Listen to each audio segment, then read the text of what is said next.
paradigma yang kurang tepat. Kebanyakan dari kita mencari jalan itu keluar.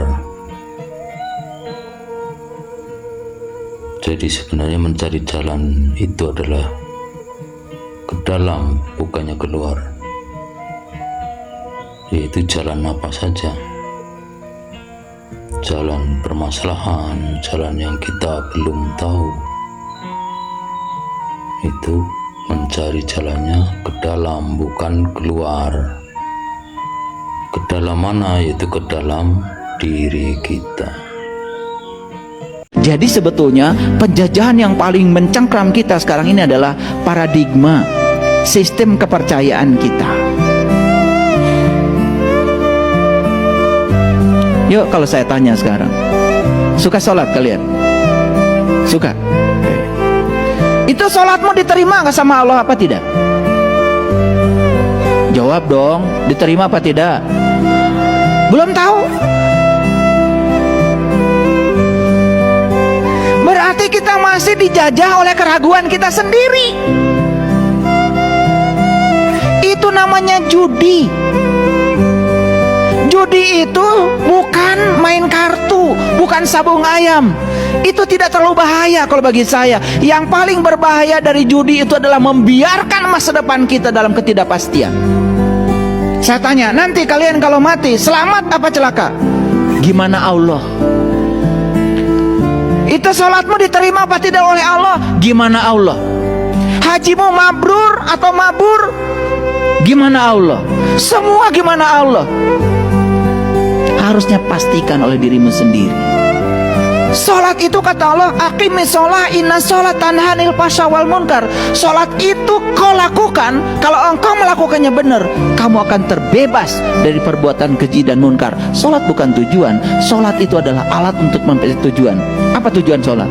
Terbebas dari keji dan munkar. Kalau kita sudah merdeka, kalau kita sudah damai, tidak nyalahkan orang, tidak usil pada orang, itu indikator sholat pun diterima. Ukur oleh kita, pastikan kita tahu bahwa sholat kita diterima. Ibnu Atha dalam kitab Al-Hikam mengatakan, untuk tahu sholatmu diterima oleh Allah, tidak perlu tanya Allah, tanya saja dirimu sendiri. Ini orang bijaksana sudah sampai ke sana. Jangan Allah menjadi sasaran terus, sasaran untuk menumpahkan kebodohan kita sendiri. Makanya banyak orang yang kalau ceramah dipungkas dengan wallahu alam bimuradi, wallahu alam bisawab. Quran ini petunjuk bukan? Buat siapa? Buat manusia. Dari siapa? Dari Allah. Nah, Quran ini ibarat lampu, ibarat rambu-rambu lalu lintas. Petunjuk. Persis seperti rambu-rambu lalu lintas. Siapa yang bikin rambu lalu lintas? Polisi bukan? Polisi yang bikin. Siapa yang menggunakan? Pengendara bukan? Makanya harus lulus SIM-nya. Makanya di tes itu lulus SIM, pasti ada ujian.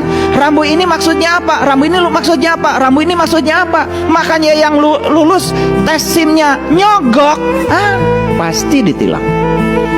Kalau itu rambu, kita nggak ngerti. Boleh tanya nggak sama polisi? Pak polisi, rambu ini maksudnya apa?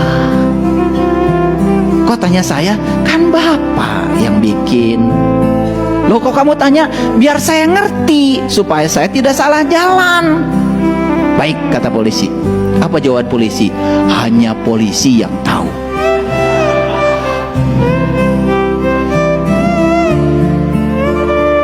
Jadi ini polisi bikin rambu-rambu, hanya polisi yang tahu. Ngapain disebarkan ke masyarakat? Allah bikin alif lam mim, alif lam ra dan lain sebagainya, hanya Dia yang tahu. Ngapain disampaikan pada Rasulullah? Ngerti maksud saya? Allah bersamamu, lebih dekat padamu daripada urat nadi lehermu. Kemana aja selama ini? Gak usah tanya keluar. Makanya kalau ada masalah, jangan cari jalan keluar, cari jalan ke dalam. Keluar terus. Emang ini di luar banyak yang tahu? Belum tentu. Yang pura-pura tahu banyak. Saya sudah membuktikan. Puluhan tahun saya cari ilmu, diusir terus. Dan orang yang tidak tahu kalau ditanya malah marah. Gitu.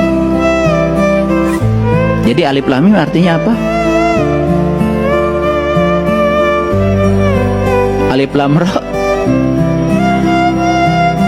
hanya Allah yang tahu.